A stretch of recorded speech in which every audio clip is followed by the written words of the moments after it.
तो ये इस सीरीज में हम सीख रहे हैं कि किस तरह से हम राइटिंग में 10 सेंटेंसेस लिखते हैं राइटिंग टास्क 2 में। उसी सीरीज को एक बार फिर से कंटिन्यू करते हुए आज की क्लास में हम बात करेंगे कि इंट्रोडक्शन के बाद हमारा जो अगला पैराग्राफ है, बॉडी पैराग्राफ, वो कैसे लिखना है। अगर आप सबको याद हो तो हमने अभी तक इन क्लासेस में क्या कुछ सीखा है, एक बार जल्दी से क्विक रिव्यू ले लेते हैं। अभी तक मैंने क्या कुछ पढ़ाया है। काफी बच्चों ने क्लासेस मिस कर दी होंगी, लेकिन आज की क्लास में मैं आपको ये बताऊंगा कि जितना भी कुछ पढ़ाया है, और प्लस में काफी टॉपिक ऐसे हैं जो हमने नहीं भी पढ़ाए हैं, वो सारे टॉपिक आप कैसे एक ही जगह पे जाके देख सकते हैं। तो अभी तक हमने क्या सीखा है। सबसे पहले हमने सीखा है कि इंट्रो राइटिंग क्या होती है, और इंट्रो राइटिंग में दो तरह के स्टेटमेंट, जनरल स्टेटमेंट और साथ में सपोर्टिंग स्टेटमेंट, ये दो तरह के स्टेटमेंट हमने लिखने सीखे थे। इसके बाद जो हमारी तीसरी क्लास हुई थी इस सीरीज में, जो कि हमारी लास्ट क्लास भी थी, उसमें हमने एक चीज पढ़ी थी, दैट वाज स्ट्रेचिंग। और स्ट्रेचिंग में हमने पढ़ा था कि किस तरह से आइडियाज को स्ट्रेच किया जाता है। बॉडी पैराग्राफ लिखने से पहले मैंने आपको ये बताया था कि बहुत इंपॉर्टेंट है कि आप आइडिया को स्ट्रेच करना अच्छे से सीखें, क्योंकि अगर आपको एक अच्छा बॉडी पैराग्राफ डेवलप करना है तो बड़ा आसान हो जाएगा अगर आपके पास ये स्ट्रेच है। बिना स्ट्रेच के आइडियाज को डेवलप करना, पूरा पैराग्राफ लिखना गलत हो जाता है। या तो बच्चे ऑफ टॉपिक चले जाते हैं, या फिर वो अपनी बात को बार बार रिपीट करते रहते हैं, तो दोनों चीजें गलत है। तो दैट इज वाई ये कहीं ना कहीं जरूरी है कि हम अच्छे से स्ट्रेच करना सीखें। स्ट्रेचिंग की उस क्लास में मैंने आपको बताया था दो तरह का स्ट्रेच होता है, एक होता है इंटरनल और एक होता है एक्सटर्नल। इंटरनल का मतलब कि आप आइडिया को अंदर की तरह ही स्ट्रेच करते रहते हैं, और एक्सटर्नल का मतलब है कि आप आइडिया की और पॉसिबिलिटीज को चेक करते हैं कि इसके अलावा ये आइडिया किस लिमिट तक जा सकता है। हमारी पिछली क्लास यहीं पे खत्म हुई थी।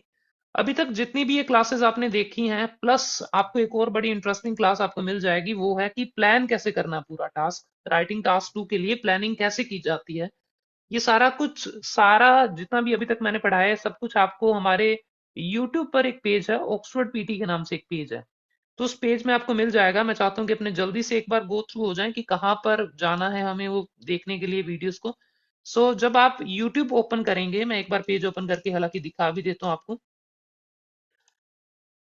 तो अगर आप YouTube ओपन करें और वहां पे लिख के सर्च करें ऑक्सफोर्ड पीटी, ये पेज का नाम ऑक्सफोर्ड पीटी है, लेकिन इस पे आयल्स के लिए भी कुछ वीडियोस हैं। और आप अगर इस पेज को ओपन करेंगे तो इसमें प्लेलिस्ट क्या एक बटन आपके सामने यहाँ पे आ जाएगा, शायद आपको स्क्रीन पर शो हो रहा है सामने।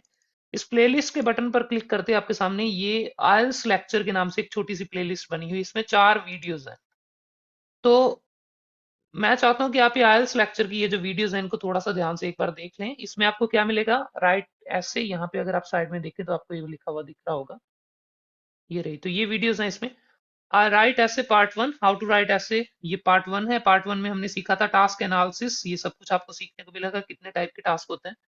सेकंड है स्ट्रक्चर, मतलब जितने भी अलग अलग तरह के टास्क हैं उनकी स्ट्रक्चर कैसे यूज करते हैं हम, ये वीडियोस आपको नंबर 2 पे मिलेंगी। तीसरी वीडियो है जिसमें हमने सीखा था आइडियाज कैसे डेवलप करते हैं, आइडिया कैसे बनाए जाते हैं, और इसी में आइडिया का स्ट्रेच भी आपको सिखा रहे हैं।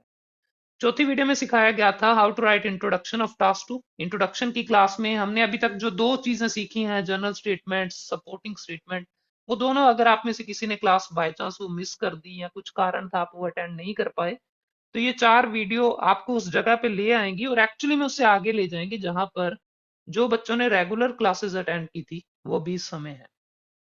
सो एक रिक्वेस्ट है कि जैसे ये वीडियो खत्म हो, जैसे ये क्लास आज की खत्म हो, सॉरी, तो इसके बाद आप YouTube पे जाके ये वीडियोस, अगर आपने क्लास मिस की है या फिर आपको लगता है कि मुझे कुछ और भी सीखना है, इसके अलावा कुछ पार्ट अभी भी मिसिंग है, या आपको ये क्लासेस इंटरेस्टिंग लग रही है और आप इसको और अगले लेवल पर लेके जाना चाहते हैं, तो एक बार प्लीज ये जो है YouTube पे विजिट कर लेना, आपको दिख जाएगा वहां पे जितनी भी वीडियोस हैं। और कोई भी अगर आपको डाउट हुआ उसमें तो आप प्लीज वहां पे कमेंट में मेंशन कर सकते हैं, तो वो वहां पे क्लियर होगा। फिलहाल एक बार आगे बढ़ते हैं और लेट्स स्टार्ट, कंटिन्यू करते हैं। आज की क्लास में चलते हैं। आज की क्लास में हम सीखेंगे कि बॉडी पैराग्राफ कैसे लिखे जाते हैं। तो जब बॉडी पैराग्राफ लिखने की बात आती है तो सबसे पहले एक स्लाइड की तरफ चलते हैं। लेट्स सी कि हमारे पास कुछ आज नया है या नहीं है, देखते हैं। So how to write body paragraph, आज की क्लास में हमें बेसिकली ये इतनी चीजें सीखनी है जो आपके सामने स्क्रीन पे शो हो रही है। सबसे पहला है बॉडी पैराग्राफ कितने तरह के होते हैं, हमें सबसे पहले ये सीखना है, types of body paragraph. Second हम सीखेंगे how to write starting of body paragraph 1, BP1 की स्टार्टिंग हम कैसे करते हैं अक्सर। उसके बाद हम सीखेंगे प्रेजेंट द आइडिया और एक्सटेंड द आइडिया, ये दो टॉपिक आज की क्लास में हम सीखेंगे। ये नाम आपने अक्सर सतीश सर से या गुरबाग सर से या संजय सर से बहुत बार मैं भी क्लासेस में यूज करता हूँ, डिपेंड करता है आप कहाँ पे पढ़ते हैं, तो वहां पे अपने ये सारे वर्ड सुने होंगे। ये दोनों आज सीखेंगे। तीसरा सपोर्ट द आइडिया जो है वो आज की क्लास में हम नहीं सीखने वाले हैं, इसको मैंने इसीलिए रेड कर रखा है। सपोर्ट द आइडिया हम अगले लेक्चर में सीखेंगे, जो हमारा इस पूरी सीरीज में 5वां लेक्चर होगा, आज चौथा लेक्चर है। और सबसे लास्ट में the simplest and easiest way to write, ये स्पेलिंग एरर है यहाँ पे। सो इट्स ओके, आप लोग बस बेसिकली इतना ध्यान रखें कि आज की क्लास में हमें ये 5-6 एजेंडाज पूरे करने हैं। तो सबसे पहले we will understand different types of body paragraph. अलग अलग तरह के बॉडी पैराग्राफ को पहले समझना शुरू करते हैं, किस किस तरह के बॉडी पैराग्राफ होते हैं। मैं आपसे चाहता हूं कि आप प्लीज अपने पास एक नोटबुक रखें। आज की क्लास में काफी सारे नोट्स आपको बनाने पड़ेंगे, तो मेक श्योर की पूरी कंसंट्रेशन के साथ आप ये क्लास को अटेंड कर पाए। सो चलिए शुरू करते हैं। हेडिंग डाल लें टाइप्स ऑफ बॉडी पैराग्राफ, क्योंकि आज की क्लास से हम बॉडी पैराग्राफ लिखना शुरू कर रहे हैं, कैसे लिखा जाता है ये सीखना शुरू कर रहे हैं। तो हेडिंग है हमारी बॉडी पैराग्राफ कितने टाइप के होते हैं, पहले ये सीखते हैं। राइटिंग टास्क 2 में कुल मिला के आपको 3 अलग अलग तरह के बॉडी पैराग्राफ लिखने पड़ेंगे। ये तीनों तरह के बॉडी पैराग्राफ किस तरह से डिफाइंड है? सबसे पहला ऐसा बॉडी पैराग्राफ लिखना पड़ेगा आपको जिसमें आपको केवल एक ही आइडिया मेंशन करना पड़ता है। मेजोरिटी ऑफ टाइम 75% मैं कह दूं तो गलत नहीं है, मेजोरिटी ऑफ टाइम हमें ऐसे बॉडी पैराग्राफ लिखने पड़ते हैं जिसमें हम एक आइडिया एक पूरे पैराग्राफ में लिखेंगे। सेकंड, कई बार ऐसा होगा कि हमें एक पैराग्राफ में 2 आइडियाज लिखने पड़ जाते हैं। तो सेकंड ऐसा है जिसमें एक पैराग्राफ में हमें 2 आइडिया, ऐसा बॉडी पैराग्राफ भी होता है। ये भी आपने अक्सर देखा होगा जब क्वेश्चन आता है what are the advantages and disadvantages, या पूछे जाते हैं कॉजेज इफेक्ट्स, तब हम अक्सर आपने देखा होगा कि आपके टीचर आपको एक पैराग्राफ के अंदर 2-2 आइडियाज लिखवाते हैं। तो ये स्ट्रक्चर में आप सीखेंगे कि कब हमें एक पैराग्राफ में एक आईडी लिखना है और कब हमें एक पैराग्राफ में 2 आईडी लिखने हैं। तो स्ट्रक्चर वाली इस वीडियो में ये पार्ट आपको अच्छे से सिखाया गया है। अच्छा, तीसरा जो टाइप है, अच्छा 2 आइडिया वाले जो है ना, इसको 2 हिस्सों में बांटा गया, इससे हमें 2 पार्ट मिल जाएंगे। तो एक है जब ये दोनों आइडिया सेम साइड के हैं। सेम साइड का मतलब होता है कि जब ये दोनों आइडिया एक दूसरे को सपोर्ट करते हैं। जैसे मान लो मैंने कहा व्हाट आर द एडवांटेजेस, तो बीपी 1 में आप क्या करते हैं, ये मान लीजिए आपका इंट्रोडक्शन पैराग्राफ है, उसके बाद बीपी 1 में आप इस पैराग्राफ में 2 आइडिया लिखते हैं, एक एडवांटेज ऊपर लिखा जाता है और उसके साथ ही एक और एडवांटेज आप इस पैराग्राफ में ऐड कर देते हैं। तो इस तरह से 2 आइडिया आप एक साथ लिखेंगे और दोनों आइडिया सेम साइड के हैं, तो इसको एक नाम से हम आगे से जानेंगे, इसको बंडलिंग कहा जाता है। थोड़ा सा आगे से याद रखना, टर्म में कंफ्यूज मत होना। बंडलिंग इसका वैसे सिंपल नाम है कि जब 2 आइडिया सेम साइड में, 2 या 2 से ज्यादा आइडिया सेम साइड में लिखे जाएं तो उसको बंडलिंग कहते हैं। सेकंड, एक और केस है कि जब दोनों आइडियाज आपके ऑपोजिट साइड के आ जाएं, जब आपको एक दूसरे के उल्टा एक फायदा और एक नुकसान लिखना है, तो ऐसे में भी हमें 2 आइडिया को लिखना तो पड़ेगा, लेकिन ये एक दूसरे को सपोर्ट नहीं करते, ये दोनों आइडियाज एक दूसरे को काउंटर कर रहे हैं। तो ऐसे पैराग्राफ को हम कहते हैं कि इसमें हमने रीबटल किया है। रीबटल की स्पेलिंग आपके सामने REBUTT। रीबटल का मतलब होता है लड़ाई करवाना, एक तरह से आप ये कह दें, कुश्ती करवाना आप ये कह दें। तो कुल मिला के आपको ये समझ आया कि हम पूरे राइटिंग टास्क टू, किसी भी तरह का टास्क टू हो, चाहे वो क्वेश्चनमेटिक है, चाहे वो एडवांटेज डिसएडवांटेज वट एवर कोई भी टाइप है, हमें बेसिकली ये 3 तरह के पैराग्राफ लिखने पड़ते हैं। या तो हम उसमें एक आइडिया लिख रहे होंगे, या 2 आइडिया होंगे और सेम साइड के होंगे, और या 2 आइडिया होंगे और वो दोनों ऑपोजिट साइड के होंगे। कईयों के मन में आ रहा होगा कि सर कई केसेस में हमें 3 आइडिया भी लिखवाए जाते हैं, व्हाट आर द आउटवे वाले में जैसे 3 आइडिया आ जाते हैं, तो उसको भी आप देखो, वो तीनों आइडिया सेम साइड के हैं, तो वो रीबट इसमें सॉरी बंडलिंग में उसको भी लिखा जा सकता है। सबसे पहले तो अपनी कॉपी में ये लिख लें कि बॉडी पैराग्राफ कितने तरह के होते हैं। तो 3 तरह के बॉडी पैराग्राफ्स हैं। हम आज की क्लास में 1 आइडिया वाले बॉडी पैराग्राफ को लिखना सीखेंगे, और अगर आप ये सीख लें तो बाकी दोनों सीखने में आपको मैक्सिमम 2 मिनट का समय लगेगा। आज की क्लास में विद इन 40 मिनट्स में आपको एक आइडिया वाला बॉडी पैराग्राफ लिखना सिखाऊंगा। वो भी शायद पूरा नहीं सीख पाएंगे अपने, केवल उसके आधा ही सीखेंगे। लेकिन अगर आप ये पार्ट सीख लें तो उसके बाद 2 आइडिया वाले पैराग्राफ लिखना बेहद आसान हो जाता है। ऐसा क्यों है? वो ऐसा इसलिए है क्योंकि दोनों केसेस में, चाहे आपको 1 आइडिया वाला बॉडी पैराग्राफ लिखना है चाहे 2 आइडिया वाला, दोनों केसेस में आपके जो मटेरियल है, ये कहें कि इंग्रेडिएंट है, वो सेम है। इंग्रेडिएंट का मतलब होता है कि बॉडी पैराग्राफ लिखने के लिए हमें कुछ बेसिक सी चीजों की आवश्यकता है। ये आवश्यकता सेम है, चाहे आपको एक आईडी लिखना तब भी सेम है, चाहे 2 आईडी लिखने सेम साइड में तब भी सेम है, और चाहे 2 आईडी लिखने ऑपोजिट साइड में तब भी आपको ये इंग्रेडिएंट सेम चाहिए। इन इंग्रेडिएंट्स का नाम है प्रेजेंट द आइडिया, आपने सुना होगा, एक्सटेंड द आइडिया और सपोर्ट द आइडिया। तो मेरी ट्राई ये रहेगी कि आपको ये जो गुत्थी है प्रेजेंट एक्सटेंड सपोर्ट वाली, इसको बिल्कुल ही सिंप्लीफाई करके पढ़ाया जा सके, बड़ी आसानी से आपको समझ आ जाए। तो दैट इज वाई हम इसको एक एक करके स्टेप बाय स्टेप हम सीखेंगे।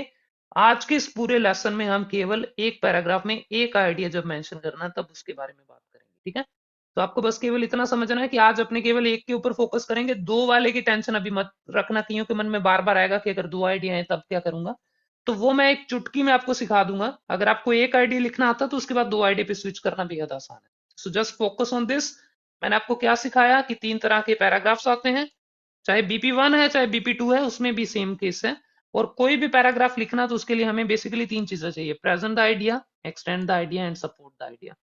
और मैंने आपको आज की क्लास के शुरू में बताया था हमारा आज के एजेंडा में सपोर्ट द आइडिया नहीं है, तो इसके बारे में हम आज बात नहीं करेंगे। हम बात करेंगे केवल प्रेजेंट द आइडिया और support sorry extend the idea, इन दोनों के बारे में बात करने वाले हैं। सो आप लोग रेडी हैं तो कंटिन्यू करते हैं। प्लीज एक बार चैट बॉक्स में आ जाएं, अगर आपको इतना सब कुछ समझ आया है तो प्लीज चैट बॉक्स में रेडी लिख के सेंड कर दें, सो दैट मैं आगे बढ़ पाऊं और मुझे समझ आ जाए कि हाँ आप इसके लिए तो रेडी हैं, आगे बढ़ने के लिए तैयार हैं। कोई दिक्कत नहीं होनी चाहिए। देखिए ये बैकबोन है, अगर इसमें गड़बड़ होगी ना तो फिर टास्क टू वही रीढ़ की हड्डी जो है ये खराब रहेगी, तो फिर बात बनेगी नहीं जितना मर्जी आगे जोर लगा लें हम। सो मेक श्योर कि ये जो पार्ट है ये हमारा स्ट्रोंग रहे, इसमें कभी भी दिक्कत ना आए। सो कोई भी पैराग्राफ लिखने के लिए आज, क्योंकि हम बात करेंगे एक पैराग्राफ में हमें केवल एक ही आइडिया लिखना है। सो अगर आपको एक आइडिया लिखना है तो सबसे पहले हमें वो आइडिया चाहिए होता है। और आइल्स में आगे से जब भी कभी मैं या कोई भी टीचर आपको बोले कि हमें आइडिया लिखना है, तो आइडिया का मतलब वो आइडिया नहीं होता, आइडिया का मतलब होता है उस आइडिया का पूरा स्ट्रेच हमें चाहिए होगा।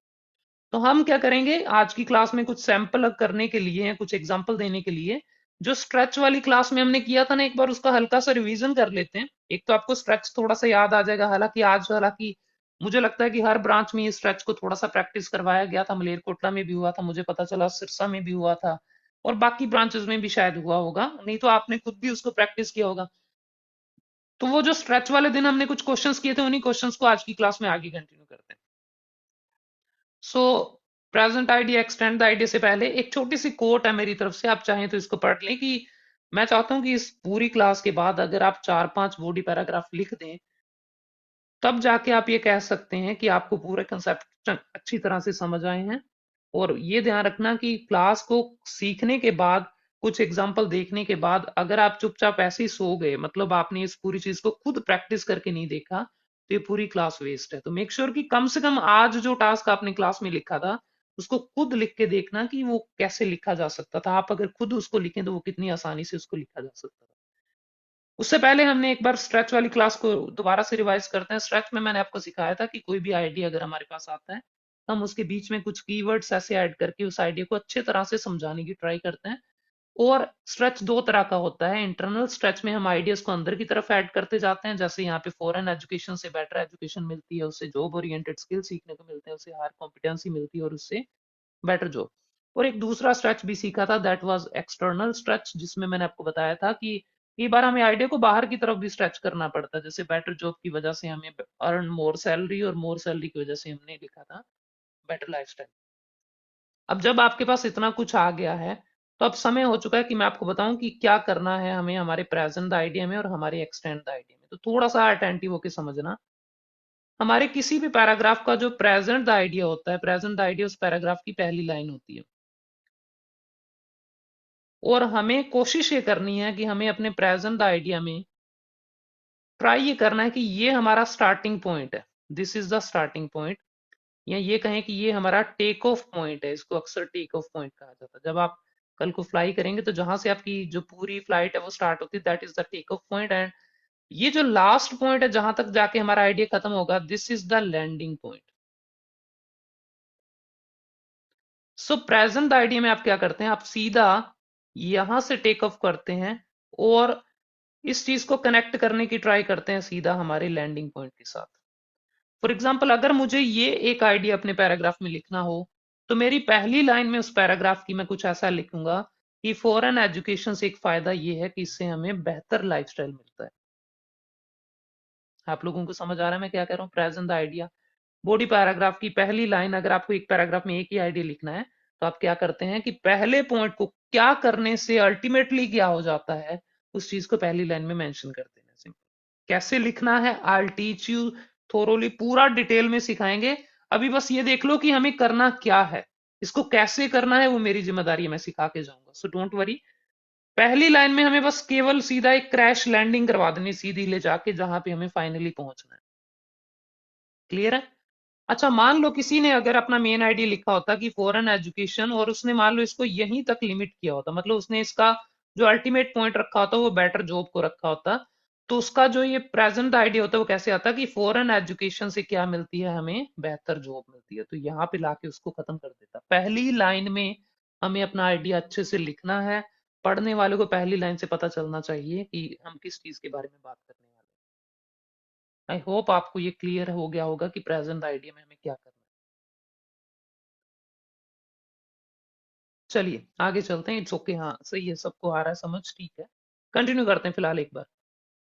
प्रेजेंट आइडिया में एक चीज जो अक्सर आपके टीचर को भी आप कई बार करते हुए देखेंगे वो ये है कि बहुत बार ऐसा हो जाता है कि हमें ऐसा लगता है, बीइंग ए टीचर, पढ़ाते समय क्लास में हमें ऐसा लगता है कि अगर मैं सीधा बोलूंगा कि फॉरेन एजुकेशन से बेहतर लाइफस्टाइल हो जाता है तो शायद किसी बंदे को ये बात समझ आए या शायद किसी को ना आए। आप एक बार ये पूरा रूल मान लो, ये पूरा स्ट्रेच आपको नहीं पता, आप एक बिल्कुल अनजान स्टूडेंट हैं या आप एक बिल्कुल अनजान रीडर हैं और आप मेरा टास्क पहली बार पढ़ रहे हैं, और मैं अगर सीधा लिख दूं कि फॉरेन एजुकेशन से बेहतर लाइफस्टाइल मिलता है, तो आपके मन में आएगा कि शायद आप ये कहना चाहता है ये टीचर या ये जो राइटर है, सॉरी, कि फॉरेन एजुकेशन बंदे को जिंदा या जिंदगी जीने का अच्छा तरीका सिखाती है जिससे उसको बेहतर लाइफस्टाइल मिलता है। मतलब फॉरेन एजुकेशन हमारे लाइफस्टाइल को सिर्फ पैसे से इंप्रूव करता है ऐसा नहीं है। फॉरेन एजुकेशन हमें अच्छी अच्छी चीजें भी सिखाता है जिससे हमारा लाइफस्टाइल इंप्रूव होता है। फॉरेन एजुकेशन हमें एक्सट्रोवर्ट बनाता है जिससे हमारा लाइफस्टाइल इंप्रूव होता है। तो लाइफस्टाइल इंप्रूव होना अपने आप में एक आधी अधूरी सी कहानी है, मतलब सुनने वाले को शायद कुछ और भी गलत भी लग सकता है। तो ऐसे में बहुत जरूरी है कि आप एक चीज, अगर आपको लगे कि ये स्ट्रेच बहुत लंबा हो गया, मतलब जैसे यहाँ पे देखो कितने स्टेप हैं इसमें, 1 2 3 4 5 एंड 6, ये स्ट्रेच 6 स्टेप का है।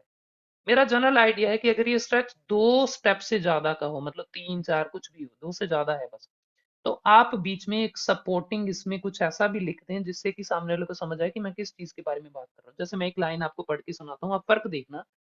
नॉर्मल मैं कैसे लिखता हूँ, फॉरेन एजुकेशन से बेहतर लाइफस्टाइल मिलता है, लेकिन अगर मुझे ये सपोर्ट करना पड़े मैं लिखूंगा फॉरेन एजुकेशन हमें बेहतर लाइफस्टाइल प्रोवाइड करता है अच्छी जॉब दिलाकर। तो मैंने बीच में से किसी के बारे में भी कुछ भी बोल दो, आप ऐसा बोल दो फॉरेन एजुकेशन हमें बेहतर लाइफस्टाइल प्रोवाइड करता है ज्यादा पैसा गेन करवा के, फॉरेन एजुकेशन हमें बेहतर लाइफस्टाइल प्रोवाइड करता है अच्छी जॉब दिला के, फॉरेन एजुकेशन हमें ज्यादा अच्छा लाइफस्टाइल प्रोवाइड कर सकता है हमारी कॉम्पिटेंसी को बढ़ाकर या हमें जॉब ओरिएंटेड स्किल सिखाकर। आपको खुद समझ आ जाएगा कौन सा ज्यादा जच रहा है। जैसे इसमें मुझे लगता है कि आप सबको कॉमन सेंस से समझ आ रहा होगा कि बेहतर जॉब वाला पॉइंट ज्यादा अच्छा है। ये बेहतर जॉब वाला पॉइंट किसी भी एक बंदे को समझाने के लिए काफी है कि मैं अगर ये कह रहा हूं कि फॉरेन एजुकेशन से लाइफस्टाइल बेहतर होता है तो किस पर्सपेक्टिव से कह रहा हूं, बस पैसे के पर्सपेक्टिव से, बेटर जॉब और उसकी वजह से क्या हो जाता है, बेटर लाइफस्टाइल। सो मेरे ख्याल से आपको जो है वो फर्क क्लियर हो गया होगा। बेसिकली अभी तक जो हमने सीखा एक बार मैं दोबारा से आपके सामने सम अप करूं तो आपको ये समझ आ जाना चाहिए। कभी भी प्रेजेंट आईडी लिखना तो उसके दो तरीके हैं।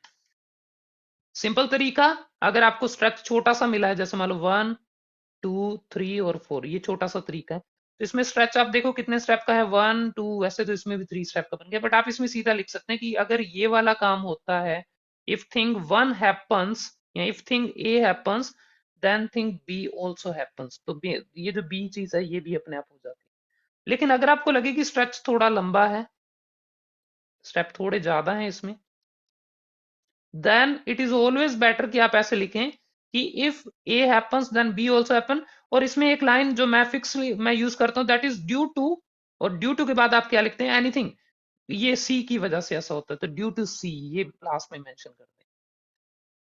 आई होप आपको समझ आया होगा। जैसे मैं एक लाइन आपके सामने ड्यू टू का एग्जांपल आपको यहाँ पे एग्जाम्पलीफाई करके बताऊं, foreign education provides better lifestyle due to better jobs. तो आई होप आपको समझ आ गया होगा कि मैंने लास्ट में वो बेटर जॉब मेंशन कर दिया।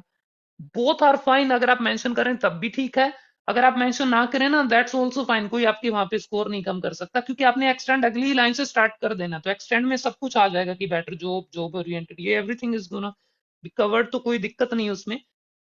बस इतना ध्यान रखना कि थोड़ा अच्छा लगता है सुनने में, देखने में थोड़ा अच्छा लगता है। अब बात करेंगे प्रेजेंट आइडिया को लिखना कैसे, उसके बारे में अभी आते हैं। लेकिन एक बार, क्या आपको प्रेजेंट आइडिया में हमें क्या करना है, ये आपको समझ आ गया कि नहीं आया, प्लीज इतना बता दें। अगर आ गया तो यस, और नहीं आया, कोई डाउट रह गया तो नो।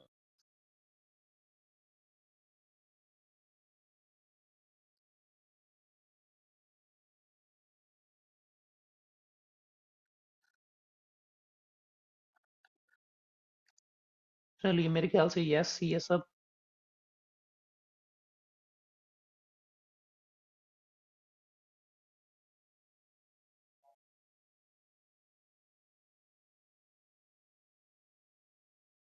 चलिए ठीक है। सो कुछ बच्चे कह रहे हैं रिपीट कर दो सर। द केस इज की रिपीट, मेरे ख्याल से इतना कुछ मैंने ज्यादा बताया नहीं है इसमें अभी तक। जो भी खेल हमने अभी तक सीखा बड़ा सिंप्लीफाई करके अभी तक बताया गया। एक बार देख लो फिर भी। द पॉइंट इज की प्रेजेंट द आइडिया में हमें अपने पहली लाइन को, जो आपने ये पूरा स्ट्रेच, अगर आपने स्ट्रेच नहीं सीखा तो आपको आज की क्लास में कुछ खास समझ नहीं आएगा। Stretch was the last lecture, उसमें बताया गया था। द पॉइंट इज आपको पहले आइडिया से सीधा क्रैश लैंडिंग करनी है लास्ट वाले पे, और आपको बताना है कि ये अगर होता है ना कभी, तो उसकी वजह से ये तो पक्का होता है। But this is not all, सिर्फ इतना करने से प्रेजेंट आइडिया खत्म नहीं होता। प्रेजेंट आइडिया में बेसिकली हमें तीन चीजों का ध्यान रखना पड़ेगा। So let me just find the slide जिसमें ये बता रखा है। जी, तो यहीं पे आ गया। प्रेजेंट आइडिया बेसिकली ये तीन चीजों से मिलकर बनता है। अगर आप ये तीनों काम कर दें तो आप प्रेजेंट आइडिया अपना अच्छे से लिख सकते हैं। प्लीज मेक श्योर कि आप इस चीज को ध्यान से समझते हैं। ये है how to write present idea. अभी तक हमने सीखा था व्हाट टू राइट, अब बात करेंगे how to write present idea. इसके बाद कुछ एग्जांपल्स आएंगे। Okay, so let's start. The point number one is start with a linker. कोशिश करें कि प्रेजेंट आइडिया, क्योंकि आपके पैराग्राफ का पहला पॉइंट है, पहली लाइन है पैराग्राफ की, तो इसको एक लिंकर से स्टार्ट करें। लेकिन इसके ब्रैकेट में आपको लिखा वो दिखेगा लाइफ जैकेट। इसका मतलब मैं समझा देता हूं।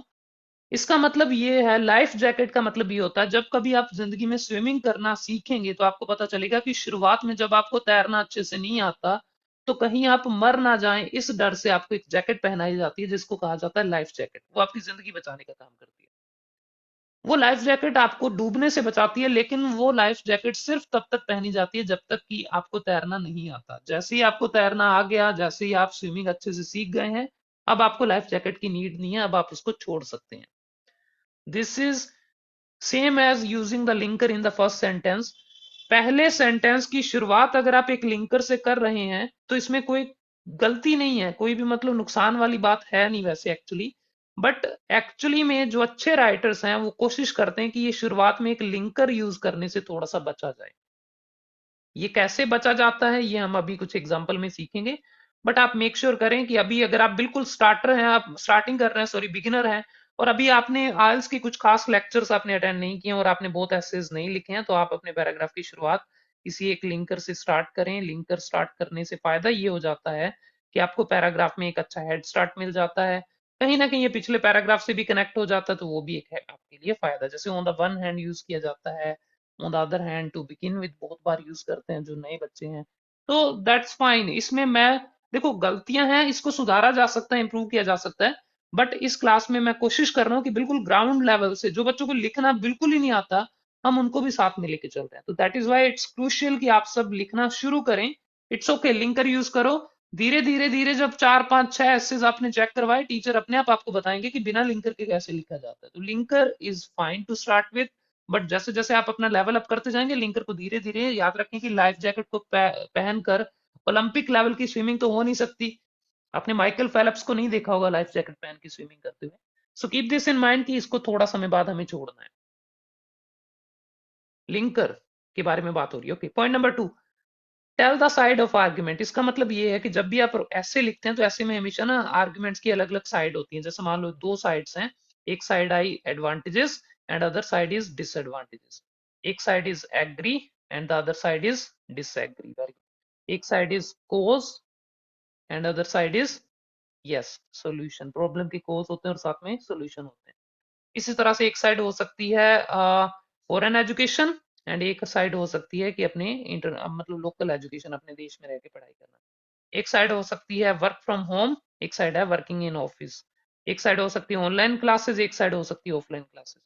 सो मेक श्योर कि देखो, जब कोई बंदा आपके पैराग्राफ को पढ़ना शुरू कर रहा है, उसने अपने पैराग्राफ को पहली बार आपके पैराग्राफ को पढ़ना है, तो आप ये चाहेंगे कि अपने पैराग्राफ की पहली लाइन में आप उसको ये जरूर बताएं कि मेरा ये जो पैराग्राफ है ये किस साइड का आर्ग्यूमेंट प्रेजेंट करने आ रहा है। ये मुझे फायदा बताने वाला है कि नुकसान बताने वाला है, या कारण बताएगा कि सॉल्यूशन बताएगा। तो ये चीज हमें अपनी पहली लाइन में क्लियरली मेंशन करनी है। अब ये ध्यान रखना कि ऐसा नहीं कि आप इसमें ये लिख देंगे in this paragraph I will write advantages या in this paragraph I will write solutions. नहीं, ऐसा नहीं करना। आपको इनडायरेक्टली ये इंडिकेशन देना होता है। आप इसको अनाउंस नहीं करते कि मैं ये लिखूंगा। यू हैव टू इनडायरेक्ट, आपको कहीं ना कहीं इसको छुपाना पड़ता है। मैं कुछ एग्जांपल अभी आपके सामने लिखूंगा तो आपको समझ आएगा कि मैं कैसे कह रहा हूं छुपाना पड़ता है। तीसरी चीज जो आपको करनी है, एक बार समझ लो थोड़ा सा। तीसरी चीज है tell the number of ideas. आपको अपने पढ़ने वाले को पहली लाइन में ये भी बताना है कि मैं इस पैराग्राफ में आइडियाज एक लिखूंगा या दो लिखूंगा या तीन लिखूंगा, या नंबर मतलब नंबर मेंशन नहीं करना, एक या एक से ज्यादा, बेसिकली हमें ये बताना है। एंड द लास्ट थिंग, अगर वो नंबर एक है तो आपके लिए बेटर है कि आप उस आइडिया को, एक आइडिया को इस लाइन में मेंशन कर दें। अगर एक है तो मेंशन कर दो, दो है तो यू कैन अवॉइड इट, आप इसको मेंशन ना भी करें तो चल जाएगा। थोड़ा सा कंफ्यूजिंग है। अगर आपको इसमें दिक्कत हुई तो हम आज की क्लास में केवल प्रेजेंट आइडिया भी सीख के खत्म कर सकते हैं, दैट्स टोटली फाइन। अभी कुछ प्रैक्टिस करते हैं, कुछ एग्जांपल की तरफ आपको लेके चलता हूँ, उसमें आपको ये बार बार चीजें समझने को मिलेंगी। बट आई वांट कि उससे पहले आप प्लीज अपनी नोटबुक में how to present the idea में ये तीन लाइनें लिख लें। Start with the linker, life jacket की तरह यूज करना है इसको। Tell the side of the arguments, और तीसरा tell the number of idea. तो मेरे ख्याल से आपने सबने नोट किया होगा, नहीं किया तो स्क्रीनशॉट ले लें, बाद में इसको नोट कर लेना। और अभी मेरे साथ यहां पे पहुंच जाए, एक बार कुछ प्रैक्टिस करते हैं प्रेजेंट आइडिया की।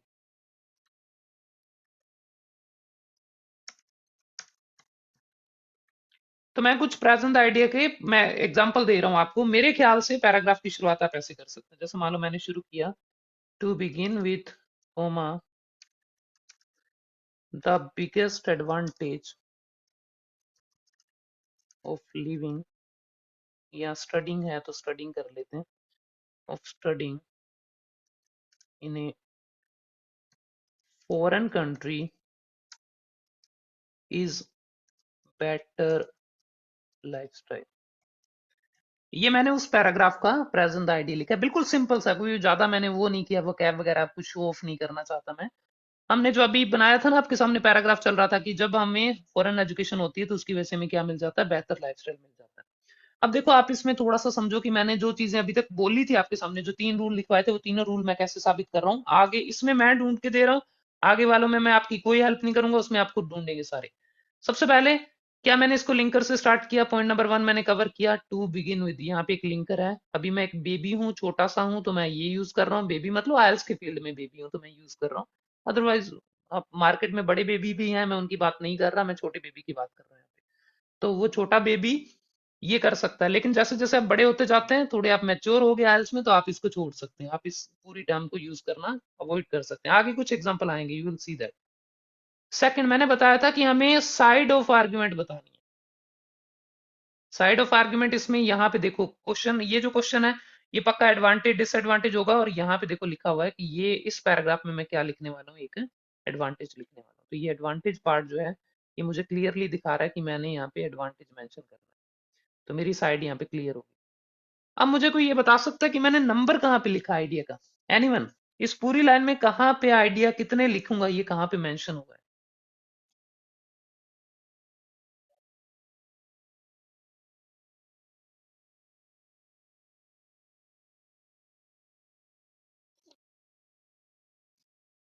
जी बिल्कुल, अच्छे अच्छे आंसर आ रहे हैं।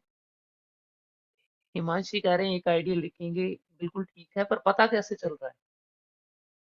जी, बिगेस्ट, बिगेस्ट एडवांटेज का मतलब हुआ कि मैं एक आइडिया लिखूंगा, ये बात। अच्छा, कहीं पर मैंने लिखा कि आई राइट ओनली वन आइडिया, या I won't right more than one idea, कहीं नहीं आया।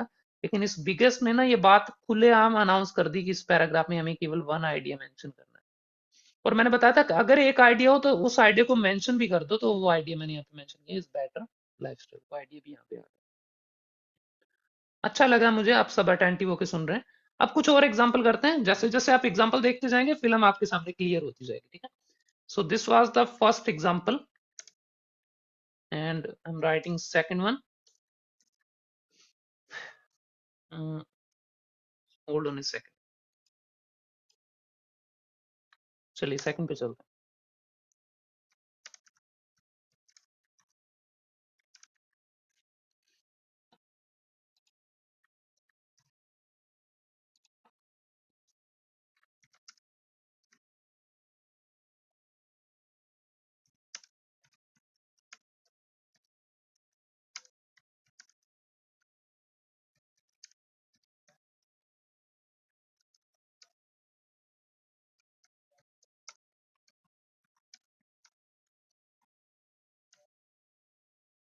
जी। कुछ मेरे ख्याल से आप अब यू गॉट द आइडिया कि हमें क्या करना है। आपको दिख रहा है कि मैंने इसको लिंकर से स्टार्ट किया है, और आपको ये भी दिख रहा है कि मैंने साइड भी बता दी है क्लियरली, और आपको ये भी दिखाई दे रहा होगा कि मैं मोर देन वन आइडिया लिखूंगा इसमें, क्योंकि मेजर बेनिफिट्स लिखा हुआ है इसमें, एंड बेनिफिट्स इटसेल्फ शोज कि हमें एक से ज्यादा लिखने हैं। और सबसे लास्ट में मैंने उन आइडिया को हालांकि इसमें मेंशन कर दिया है ना, जैसे मैंने इसमें टाइम एंड मनी सेविंग है, तो मैंने इसको मेंशन कर दिया। दिस इज नॉट कंपलसरी, अगर आप एक से ज्यादा आईडी लिख रहे हैं तो यू कैन अवॉइड इट, आप इसको अवॉइड कर सकते हैं, बट मैं हमेशा करता हूं तो थोड़ा सा ट्राई करें। मैं कुछ एग्जांपल दूंगा जिसमें मैं अवॉइड भी करके दिखा दूंगा, आप साथ में फॉलो करते रहें और एग्जांपल को अगर चाहें तो लिख लें साथ में।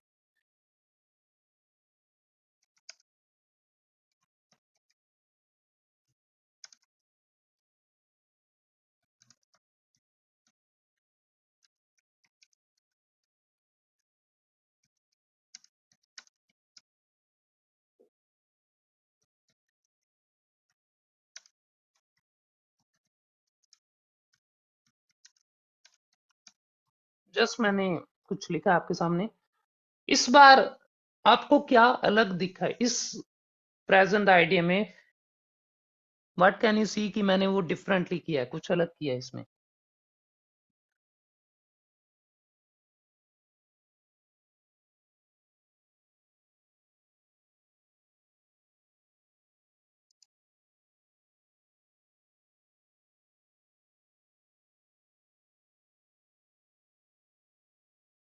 सबसे बड़ी बात जो है जी, नो लिंकर। सबसे बड़ी बात जो इसमें नजर आ रही है वो ये है कि इसमें हमने लिंकर का इस्तेमाल कहीं भी नहीं किया है। इस पूरे आईडी में अगर आप देखें, स्टार्टिंग में यहाँ पे एक लिंकर आता था, अगर आपको याद हो कुछ समय पहले तक हम यूज करते थे, ऊपर वालों में कर रखा है देखो। इस पूरे पैराग्राफ में कहीं पर भी हमने किसी लिंकर का इस्तेमाल नहीं किया। इस पैराग्राफ में हमने सीधा स्टार्ट कर दिया। पहली तो मैंने साइड भी बताई, साइड मेरी कौन सी साइड में लिखा जाएगा ये पैराग्राफ? डिसएग्रीमेंट के पक्ष में लिखा जाएगा। एग्री डिसएग्री टाइप के क्वेश्चन में हम अक्सर ऐसे स्टार्ट करते हैं, एग्री डिसएग्री। और दूसरी बात इसमें देखो, एक ही रीजन है ना, प्राइमरी रीजन की बात हो रही है, दैट मीन्स कि इस पैराग्राफ में हम केवल एक रीजन देंगे। नो डाउट जब आप एग्री डिसएग्री टास्क लिखते हैं आपको अच्छे से पता होगा कि हम एग्री के पक्ष में या तो दो आईडी देते हैं या डिसएग्री के पक्ष में दो आईडी देते हैं।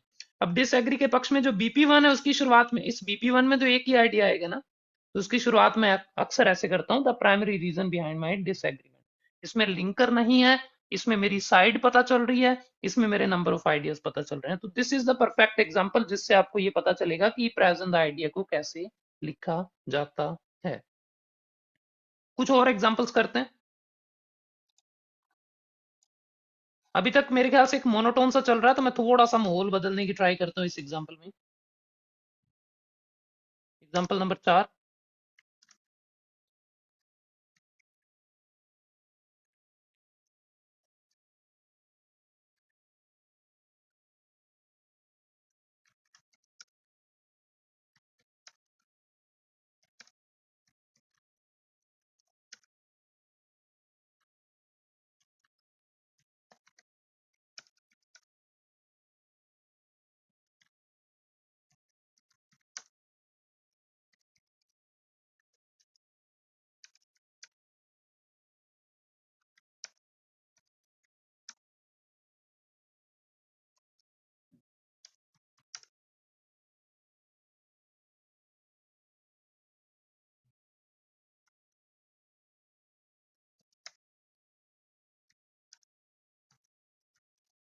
मेरे आइडियाज को जज ना करें, आइडियाज मैं बिल्कुल सिंपल लिख रहा हूँ। आप केवल ये लिखें कि आइडियाज को लिखने का तरीका कैसा है, पहली लाइन में आइडियाज को कैसे लिखा जा रहा है।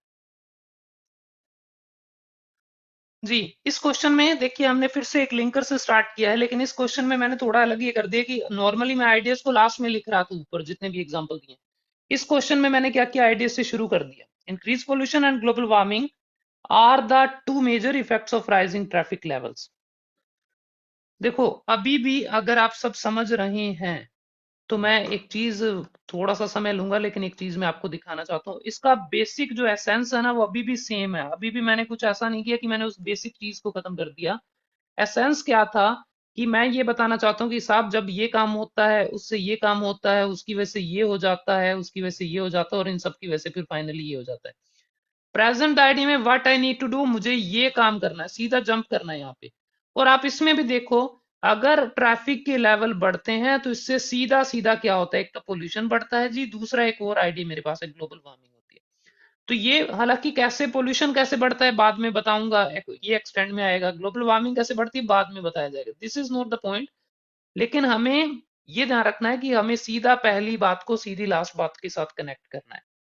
आज क्योंकि हम केवल फोकस कर रहे हैं वन आइडिया पे, तो वन आइडिया वाले तो बेहद ही आसान होते हैं। टू आइडिया में फिर भी ये दिक्कत आ जाती है, लेकिन वन आइडिया वाले दे आर वेरी इजी। फिर भी मैं टू आइडिया वाले कुछ एग्जांपल आपको दे रहा हूँ। अच्छा, इस एग्जांपल को अगर आप देखें जो आपके सामने लिखा हुआ है, सबसे पहले क्या मैंने लिंकर, वो तीन बातें दोबारा चेक करें। लिंकर से स्टार्ट किया, यस सर। क्या मैंने साइड ऑफ आर्ग्यूमेंट बताया? इस पूरे पैराग्राफ में बताओ मैं क्या बताऊंगा, ट्रैफिक बढ़ने के क्या बताए जाएंगे, सोल्यूशन बताए जाएंगे, कारण बताए जाएंगे या इफेक्ट बताए जाएंगे, व्हाट डू यू थिंक? सो साफ है, क्लियरली दिख रहा है। इफेक्ट लिखा हुआ है ना, तो इफेक्ट बोले जाएंगे, इसमें क्या दिक्कत है? अच्छा, कितने इफेक्ट, तीसरा पॉइंट था नंबर ऑफ आइडिया भी बताना है। कितने बताए जाएंगे, एक बताएंगे या दो? तो दो बताएंगे जनाब। क्यों? क्योंकि इफेक्ट्स लिखा हुआ था, आपने मेंशन भी तो किए हैं कौन कौन से दोनों बताने। तो इसमें कोई दो राय नहीं है कि इसमें दो इफेक्ट बताए जाएंगे। So this is how you right present the idea. Present the idea is basically आपको अपनी पूरी बात को एक लाइन में खत्म करना है। ये बिल्कुल धमाकेदार एंट्री होती है, और धमाकेदार एंट्री का मतलब कि पहली बात से क्लियर करके चलना है कि मैं इस पैराग्राफ में ये वाली बात करने जा रहा हूँ। मेक श्योर कि आप जब भी ये पैराग्राफ लिख रहे हैं तो पैराग्राफ की पहली लाइन में हमेशा ये ध्यान रखें कि प्रेजेंट द आइडिया उस पूरे पैराग्राफ की एक टोन को सेट करता है। उससे ये क्लियरली पता चलता है पढ़ने वाले को मैं किसके पक्ष में पढ़ रहा हूँ या विपक्ष में पढ़ रहा हूँ, मैं कितने का आइडियाज पढ़ने वाला हूँ, और ये पूरा पैराग्राफ किस डायरेक्शन में जाएगा। ये पैराग्राफ, जो पहला पैराग्राफ था, ये जाता बेटर लाइफस्टाइल के डायरेक्शन में। अगला पैराग्राफ जाता पैसा बचाने और समय बचाने के डायरेक्शन में। तीसरा पैराग्राफ जाता शायद इंक्रीज्ड पोल्यूशन के डायरेक्शन में, और चौथा पैराग्राफ जाता increase pollution and global warming के डायरेक्शन में।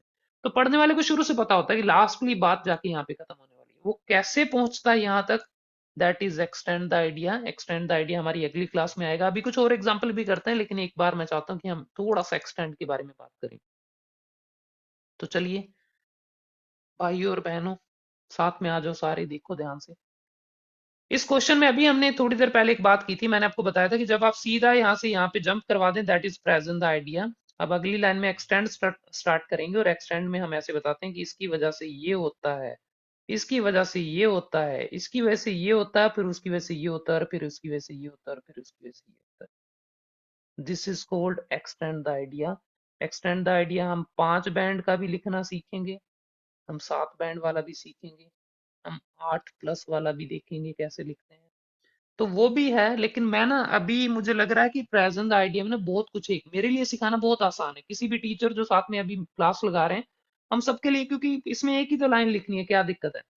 लेकिन मैंने अक्सर देखा है कि बच्चे जब ग्राउंड रियलिटी मैंने जब चेक की है, तो ये देखा है कि यहाँ पर आकर बच्चे प्रेजेंट आइडिया में अक्सर बच्चे गलतियां कर देते हैं। सो चलिए लेट्स कंटिन्यू, कुछ और एग्जाम्पल करते हैं। जिनके कुछ क्वेश्चन है मैं क्वेश्चंस का जवाब अभी दे देता हूँ।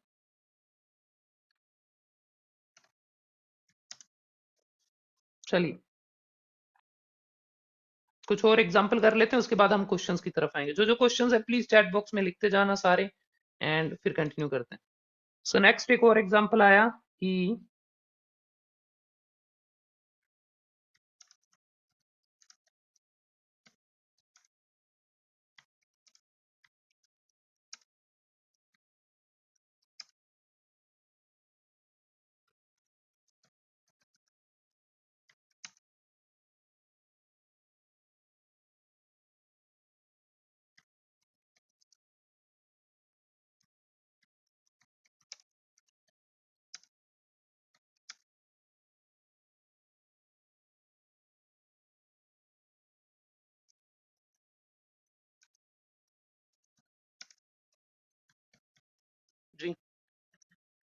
मुझे एक बार फिर से ये क्वेश्चन को पढ़ के थोड़ा सा बता दो कोई, आपको इस पैराग्राफ से, इस एक लाइन से क्या कुछ पता चल रहा है। मैं इस एक लाइन से अपने पैराग्राफ के बारे में कम से कम 6 चीजें बता सकता हूँ पूरे टास्क के बारे में। तो मैं चाहता हूँ कि आप लोग भी प्लीज थोड़ा सा दिमाग लगाएं। आप 6 छोड़ें, आप 2-3 चीजें मुझे बताएं। सबसे पहले ये बताएं कि ये पैराग्राफ किसके पक्ष में होगा। सेकंड ये बताएं कि इस पैराग्राफ में कितने आइडियाज आएंगे।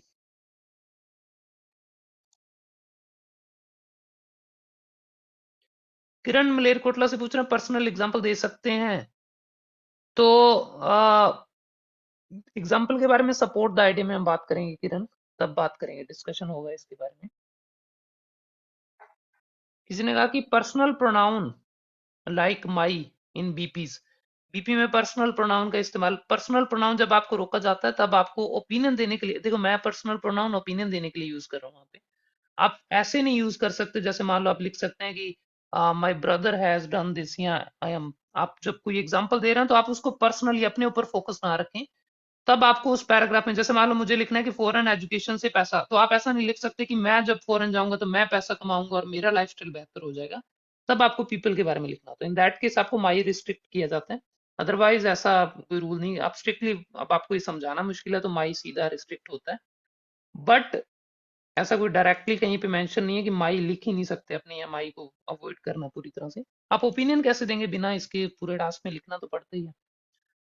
आई अंडरस्टैंड आप बॉडी पैराग्राफ में कह रहे हैं, बट इट्स फाइन। अगर आप, हाँ, अगर मैं कुछ ऐसा लिखूं कि मेरे वहां पे जाने से ये पैसा आ जाएगा, फिर मैं ऐसे करूंगा और मैं वैसे करूंगा, तो वो थोड़ा सा गलत होता है। आपको सेल्फ सेंटर्ड टास्क नहीं लिखना।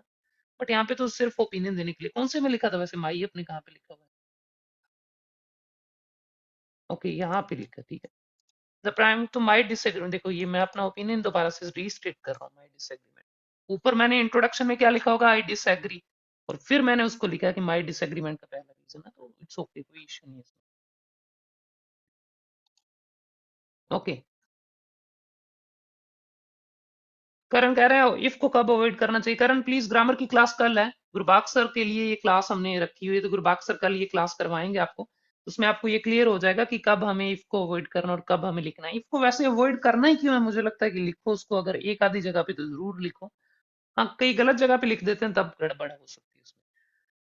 सो लेडीज एंड जेंटलमैन, एक बार सिर्फ प्रेजेंट आइडिया पे फोकस करें, और मैं चाहता हूं कि आप लोग प्लीज मुझे एक बार ये बताएं कि क्या आपको ये समझ आया कि प्रेजेंट आइडिया बेसिकली 3 काम करता है। वो 3 काम क्या है, मैंने अभी जैसा आपको बताया था।